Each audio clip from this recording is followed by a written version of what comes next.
Everybody, welcome to What the Flick. Bibbs, Alonso, Luke Cage, Season 1 on Netflix. We're going to talk about Moment of Truth, Code of the Streets, and Who's Going to Take the Weight, the first 3 episodes. Yes. Wow.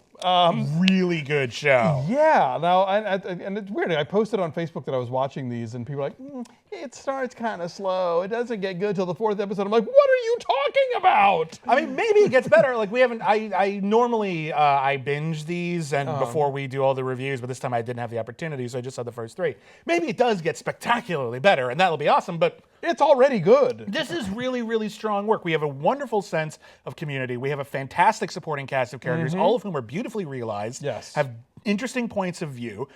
We have a hero who is not just damn sexy, but actually like intelligent, funny, conflicted, but and making a concerted, conscious effort to stand for something. Yes. Which I appreciate from any superhero. But in the context of Luke Cage, Mike Colter said something very recently. I forget where. You can look it up online. He was talking about Luke Cage's hoodie, which originally the idea was he was going to wear a yellow hoodie so that it evoked the original look of Power Man in the 1970s. Would have been fine. They made a concerted, conscious effort to make it look like Trayvon Martin's hoodie so they could reappropriate that and say, black men in hoodies, but whoever, anyone in a hoodie, can be a hero. Yes. That's not something we should assume anything negative about. Yeah, That's a wonderful I statement. could tell just watching it. I was like, okay, we're calling on that, and good for you. Yeah.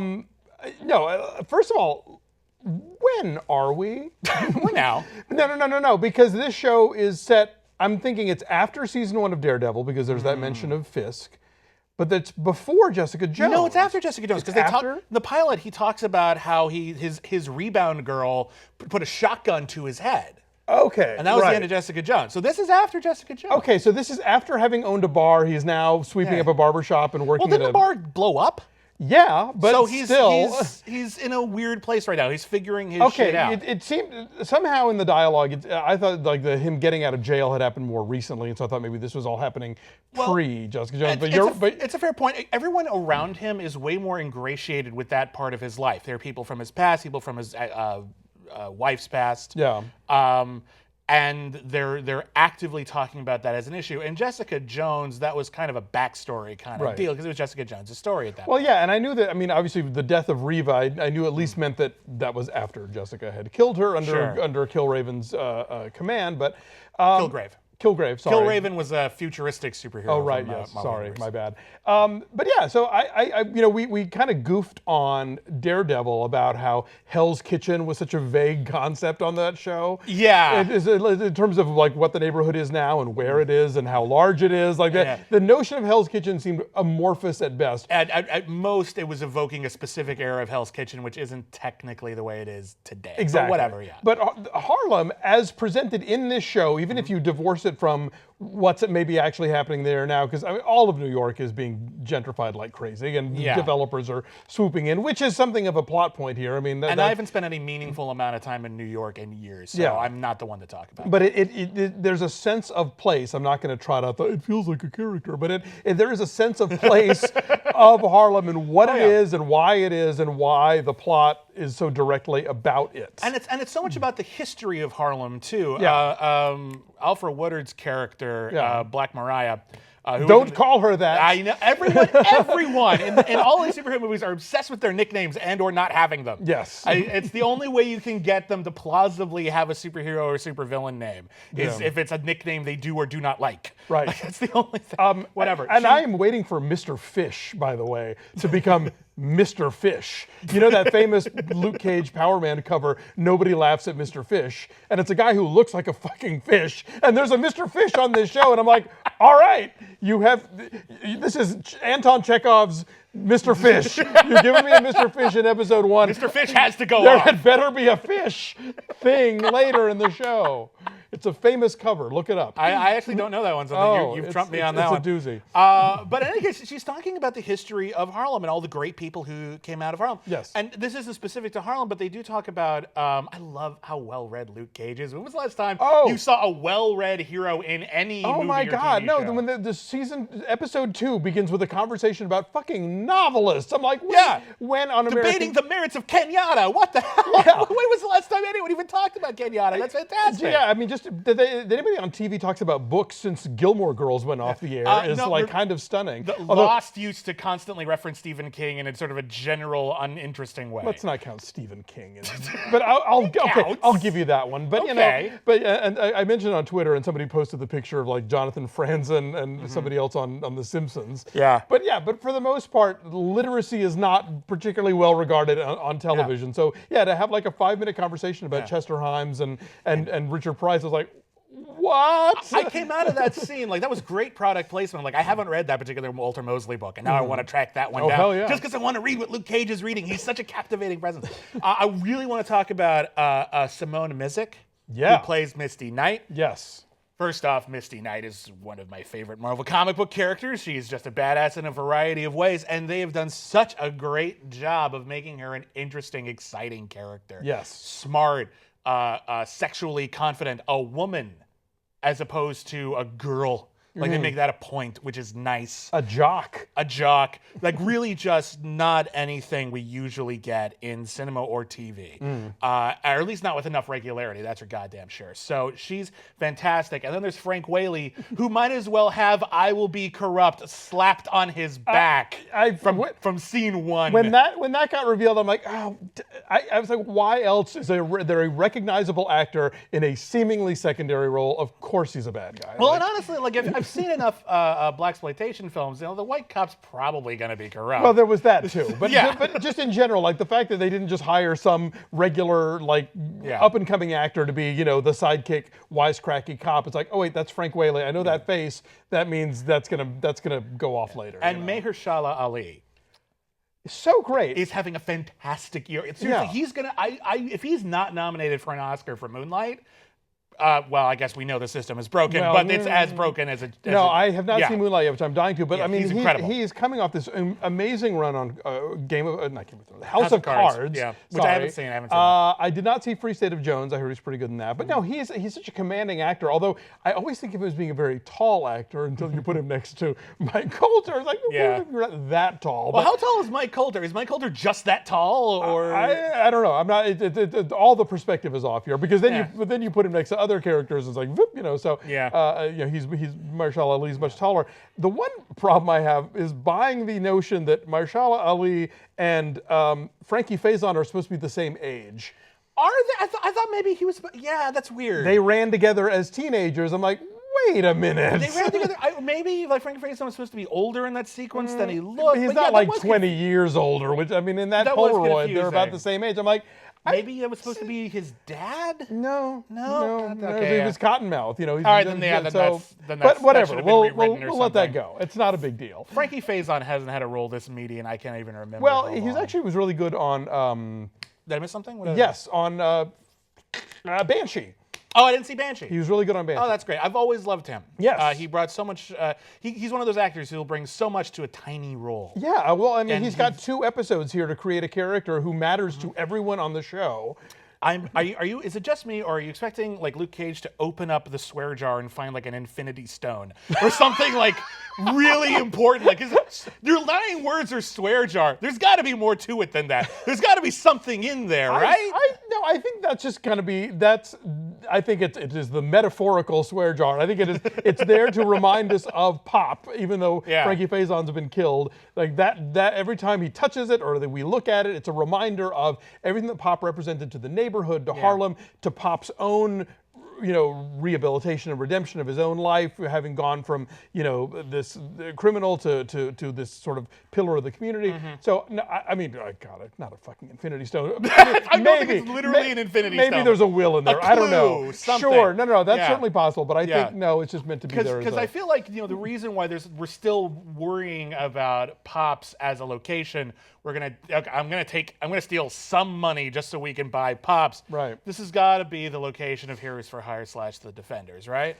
Yes, that's what they're gonna do. They're gonna move in. It's gonna have it's gonna have some weight there. Obviously, it'd be weird if they didn't. Yeah, and it's interesting the idea of Crispus Attucks as being like we have to have that hallway fight scene, after Daredevil, there has to be a hallway. There's a lot of hallways. These movies take place in urban areas. You're going to see a lot of streets, a lot of buildings, a lot of alleys, and a lot of rooms. what are we gonna do? Like, if you start shoving in more variety than that, it starts feeling false. What I find strange is that you could build a community center and like the fire department doesn't notice that there's one exit and one entrance. Like, yeah. I get all the fortressy stuff makes sense, but it's like, it's hard to hide that in what is supposed to be a community center. Like, there would be back doors, there would be fire exits. There's stuff you could have done with that, where like you could have thrown it out a line of dialogue where, yeah, there are fire exits, but we got them all blocked. Like, sure, yeah. So like, at what point does it matter? I'll let it go, but it's just just something that I thought about during it. Yeah. But I'm sorry, how great is it to see Alfred Woodard just God, she's getting so great. to do stuff and I love her so much. Getting to play this character who has like all these different layers and who can put on this one face for the cameras and the other one with cotton mouth. I love her speech about how like, okay, yeah, she's involved in this. Her family is involved in this. Her mother, grandmother, grandmother was involved in criminal enterprise, but also in the community, and those were one and the same. And she acknowledges that balance. But she says, like, I fully believe everything I say about the community, and it evokes what Wilson Fisk was all about. But I actually buy it more coming from her. Yeah, because she's giving that performance. Yeah, there's this sense of pragmatism about it, where it's like, I'm doing some shady shit, but you gotta. And the whole thing about like I have to dream it before it can exist. It's like, this is a really compelling character, and she's acting the shit out of it. She's so great. Although it is a little distracting for me that she was in Civil War earlier this year as a different character. Oh God, I totally forgot about that. It's kind of surreal. Like, it's just like, and just there's someone who else. There's like 3 people who look like Alfred Woodard in the Marvel Universe. There's the real Alfred Woodard, and then there's whoever it was in Civil War, and then there's Mariah. Yeah. Maybe it's the same character. Maybe Mariah has a son that got killed in the event, and she's upset with Tony Stark. That would take a little retrofitting, but it's not out of the question. Because the name was given specifically. Okay, fine. She's not. Whatever. It's fine. But look, she's getting work. That's all I care. She's getting work, and she's so great. Everyone in this show. Yes. Small roles, big roles. Very impressive. Theo Rossi, last seen as the creepy boyfriend in When the Bow Breaks. Giving a great performance as evil Pitbull. Yes. He looks like Pitbull. He does. It's weird. It's true. I knew it. I knew Pitbull was hiding something. I knew there was a sinister agenda with the Pitbull. Now, only 3 episodes in, we're left with a hell of a cliffhanger. Oh, it's a good one. And of course, no appearance of Night Nurse yet, but we'll get her. There. We'll get her. Is she officially Night Nurse? She should be, right? I think it's all but in all but the nomenclature on the shows.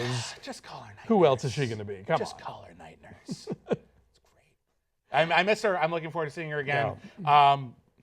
I'm loving the show. Me too. I think it's smart. I think it's got full of character. It's great music. Yeah. Not a lot of action. I'm at a point in my life where I've seen enough superhero movies in the last 10, 15 years that I don't need them to be wall-to-wall action to be interesting. And again, Here is a superhero it's a story. 13-hour superhero movie. Let's have some dialogue. Let's have some character. Let's have some stakes. And the stakes aren't just the action, aren't just who's going to live and die. Because there's the thing, Luke Cage is more or less indestructible. Threatening him is only so interesting. Right. So I'm hoping that they resist the urge, because in Daredevil Season 2, they tried to pound out so many more ninjas, so much more action, that it distracted from the most interesting part of the plot, which was the whole Punisher bit. True. Like, that disappeared in the second half of the show, and I didn't care about the ninjas. What is great about the Netflix version of the Marvel Universe is that it's never about the goddamn end of the world. Yeah. It's always about... It doesn't need to be. It doesn't need to be. It's about very finite, New York specific, local concerns. They're thinking globally. They're thinking globally and acting locally. But here's the thing, and here's, I think, sort of the irony. The Netflix shows, and to a lesser extent, Agents of S.H.I.E.L.D., there's so much about character, there's so much about the stakes on an individual level that, in a way, in order to differentiate and compete, the movies need to be huge spectacles. No, they were always huge spectacles. They were $100 million action movies. Right. But why would we go see the movie if the shows are this good? And it's because it's got to be end of the world stakes. It's got to be giant fighting robots and armies of blech. And I admired Civil War for ending as intimately as it did. Like, they kid the huge action sequence and it ended with a more personal fight. I thought that was rather effective. The movie has a few flaws, but mostly I thought it was really great. again, I think that sort of separation is good, but I really, really hope what's working in the Netflix shows, this corner of the Marvel Universe and the way the Marvel Universe is so much more enriched for having these Netflix shows. I hope that can sort of start infecting the movies, but they're made on such a different scale. Well, and they're made that it's hard to and they're being aimed at, like you said, different audiences. I mean, the people who are watching / binging Netflix shows are interested in drama and are interested in characterization and all that stuff. And I think, you're right. The movies have to like play in 3D in China and translate and across multiple cultures. Exactly. Like, Luke Cage is a very culturally specific show. Right. And I hope that translates elsewhere, but it wouldn't surprise me if every culture in the world doesn't respond to it as favorably, because there's a lot to grasp. Yeah. You have to know who Chris Pasadix is. Well, they do tell you. They do tell you. It helps to know. Yeah, yes. but there's a lot of there's a lot of those author names. You have to oh shit, Wikipedia, Google who the hell is time, Goings? What the hell? There you go.